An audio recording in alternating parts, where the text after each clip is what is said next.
Assalamualaikum warahmatullahi wabarakatuh. Alhamdulillahirrahmanirrahim. Wassalatu wassalamu ala asrafil anbiya'i wal mursalin wa ala alihi wa sahbihi ajma'in. Asyhadu an la ilaha illallah wa asyhadu anna Muhammadan abduhu wa rasuluh. Wa qala Allah ta'ala fil Qur'anil Karim. A'udzu billahi minasyaitonir rajim. Bismillahirrahmanirrahim. Ya ayyuhalladzina amanu taqullaha haqqa tuqatih wa la tamutunna illa wa antum muslimun. Wa qala Allah ta'ala fi ayatil ukhra. A'udzu billahi minasyaitonir rajim. Bismillahirrahmanirrahim. Iyyaka na'budu wa iyyaka nasta'in. Saudara-saudaraku yang dirahmati Allah SWT, alhamdulillah atas ridho serta hidayah taufik Allah SWT, pada saat ini kita masih diberi umur panjang, sehat walafiat, dan mudah-mudahan sholawat serta salam dilimpahkan kepada junjungan alam Habibana Nabiyina Muhammad SAW, juga kepada keluarganya dan para sahabatnya, dan tidak lupa kepada kita sebagai umatnya. Amin ya Allah ya Rabbal Alamin. Hadirin rahimakumullah, pada saat ini saya akan sampaikan salah satu hadis Rasulullah SAW yang langsung oleh Allah kepada Nabi Muhammad SAW, yang disebut hadis Qudsi, yang isinya di sini tentang bahwa ada 10 macam peringatan Allah kepada seluruh manusia. Hadisnya yaitu Qala Allah Ta'ala, ya ibadi inni haramtu dzulma ala nafsi wa ja'altuhu bainakum muharraman fala tadzalamu. Allah Ta'ala berfirman, wahai hamba-hambaku, sesungguhnya aku telah mengharamkan berbuat zalim atas diriku, dan aku jadikan ia di antara kamu sesuatu yang diharamkan, maka janganlah kamu saling menganiaya. Ini hadis menunjukkan kepada kita bahwa kita dilarang untuk berbuat zalim kepada Allah, berbuat zalim ke sesama makhluk, karena Allah tidak senang, tidak suka orang yang suka berbuat zalim. Zalim itu menempatkan sesuatu bukan pada tempatnya. Kalau sebaliknya zalim adalah adil, menempatkan sesuatu pada tempatnya. Kita diharamkan oleh Allah Subhanahu wa Ta'ala, dilarang keras untuk berbuat zalim, apalagi zalim kepada Allah, terhadap ajaran Allah dan terhadap ajaran Rasulullah SAW.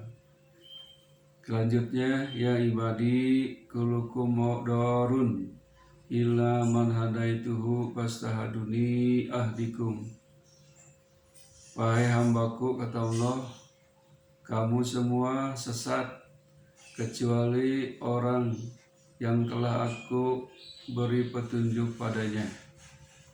Seluruh manusia asalnya tersesat, tidak punya hidayah, tidak punya petunjuk. Setelah Allah menciptakan kita sebagai manusia khalifah di muka bumi ini, Allah memberikan petunjuknya kepada kita, hidayah yang berupa Al-Quranul Karim dan Al-Hadis Rasulullah SAW. Semua manusia itu sesat, tergantung kepada kita. Kalau kita ingin selamat, bahagia dunia dan akhirat, maka ikutilah petunjuk Allah, hidayah Allah, yaitu Al-Quran dan Al-Hadis. Sebab pada muasalnya manusia itu tersesat, karena manusia mau ikhtiar mencari hidayah, Akhirnya Allah memberi hidayah dengan berupa kalau kita ingin ibadah yang benar dan baik yang diterima oleh Allah, berarti kita harus mencari ilmu. Ilmu yang dari Allah, al ilmu indallah, ilmu yang dari Allah. Itulah panggilan Allah Subhanahu wa taala bahwa hamba-hambaku telanjang, bahwa hamba-hambaku itu dolun, tersesat, kecuali orang yang mencari jalan lurus.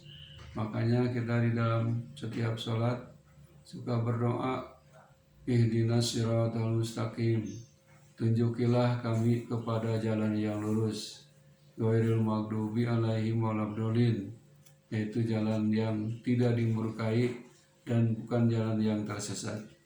Selanjutnya hadis kursi yang ini berkelanjutan. Yang ketiganya, ya ibadi kullukum ja'iun illa man at'amtuhu fastatimuni ut'imkum.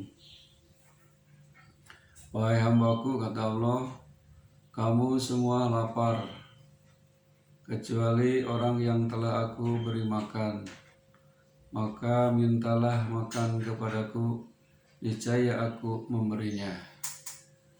Jadi kita memohon, meminta apa saja langsung saja kepada Allah sesuai dengan bacaan setiap salat, iyyaka na'budu wa iyyaka nasta'in, hanya kepada Engkau kami mengabdi dan beribadah, dan hanya kepada Engkau kami meminta pertolongan. Kalau kita keperluan apa saja, memohonlah langsung kepada Allah. Uduni astajib lakum, kata Allah, berdoalah kepadaku, pasti kami akan kabulkan doa kalian. Jadi bahwa manusia itu asalnya lapar, semuanya lapar. Setelah itu oleh Allah dikasih rezeki oleh Allah, yang mana di dalam Al-Quran surat Hud dinyatakan, a'udzubillahi minasyaitonirrajim, bismillahirrahmanirrahim, wa ma min dabbatin fil ardi illa 'alallah rizquha. Semua yang melata di muka bumi termasuk manusia, termasuk hewan, dikasih rezeki oleh Allah Subhanahu wa taala. Kita jangan bimbang, jangan ragu, jangan takut. Pasti oleh Allah dikasih rezeki asal kita memohon kepada Allah. Rezeki itu ada 3 macam. Ada rezeki yang harus dicari, ada rezeki yang harus dijemput, dan ada rezeki yang datang tidak disangka-sangka, tidak diduga-duga oleh Allah SWT, sudah ditentukan. Kemudian, ya ibadi kullukum arin illa man kasautuhu fastaksuni aksukum. Yang keempat, wahai hamba-hambaku, kamu semua telanjang kecuali orang yang aku beri pakaian, maka mintalah pakaian kepadaku, niscaya aku akan memberinya. Kalau kita membaca kelahiran semua manusia, waktu itu dilahirkan oleh ibu kita, Allahu akhrajakum min butuni ummatikum la ta'lamuna syai'an. Waktu Allah mengeluarkan kita dari perut ibu kamu, la ta'lamuna syai'an, tidak tahu apa-apa. Kita belum punya apa-apa, tidak punya pakaian selembar pun. Pas lahir manusia semuanya telanjang. Makanya kita harus memohon kepada Allah, minta pakaian hakikatnya adalah dari Allah SWT. Memohonlah kepada Allah, meminta pakaian untuk menutup aurat, karena menutup aurat ini adalah wajib hukumnya.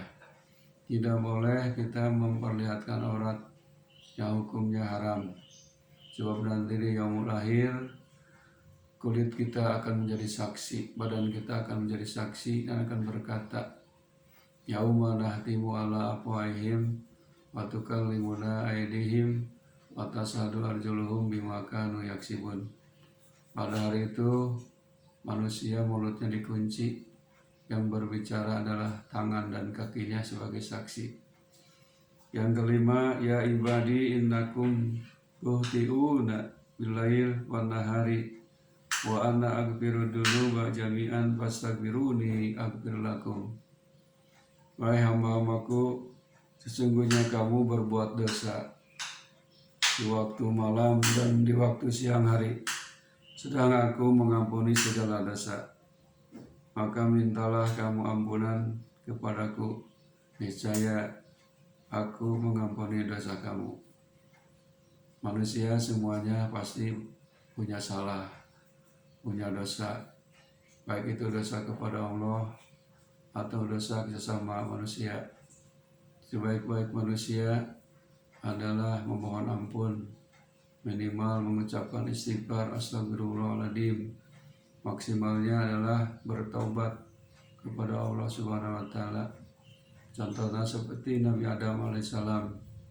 Waktu itu Allah memberikan warning, peringatan, wala taqrabah hadis sajarata, janganlah kamu dekat-dekat kepada pohon. Ternyata Nabi Adam dengan istrinya Siti Hawa tergoda oleh rayuan gombal setan. Akhirnya Nabi Adam dikeluarkan dari surga ke bumi, dan akhirnya bertobat. Kalimat tobatnya, Rabbana dolamna ambusana wa ilam taghfir lana wa tarhamna lanakunanna minal khasirin. Jadi insya Allah kalau kita punya salah, punya dosa, harus memohon ampun kepada Allah Subhanahu wa taala. Sebab Allah Maha Pengampun, innahu wal ghafurur rahim. Maha Pengampun dan lagi Maha Pengasih. Yang ketujuh, ya ibadi innakum lan tablughu durri wa taduruni wa lan tablughu nafi wa tanfa'uni. Wahai hamba-hambaku, sesungguhnya kamu tidak akan sampai pada kemadharatan. Kemudian kamu memudaratkanku, dan kamu tidak akan sampai kepada kemanfaatanku. Kemudian kamu memberi manfaat kepadaku. Yang ngasih madarat, yang kasih manfaat Allah Subhanahu wa taala. Cuman kita berusaha mencari kehidupan yang bermanfaat dan menjauhkan dari kehidupan yang madarat, yang tersesat. Kemudian yang kedelapan, ya ibadi law anna awalukum wa akhirukum wa insakum wa jinnakum kanu alal atqa qalbi rajulin wahidin minkum ma jada dalika fi mulki saya.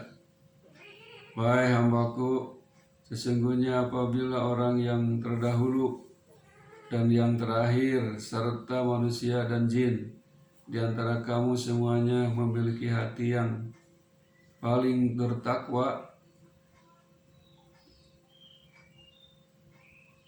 maka tidak akan menambah keagungan sedikit pun di dalam kerajaanku.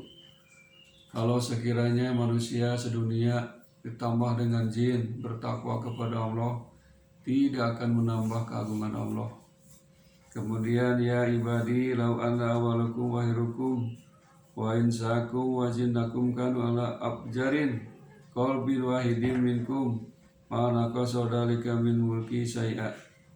Wahai hamba-hambaku, sesungguhnya apabila orang terdahulu dan orang yang paling akhir, manusia dan jin, semuanya memiliki hati seorang yang paling durhaka, paling berdosa, maka itu tidak akan mengurangi keagungan sedikit pun di dalam kerajaanku. Sebaliknya, apabila manusia sedunia ditambah lagi oleh jin berdurhaka kepada Allah, berdosa kepada Allah, maksiat kepada Allah, tidak akan mengurangi kerajaan Allah, kekuasaan Allah Subhanahu wa taala.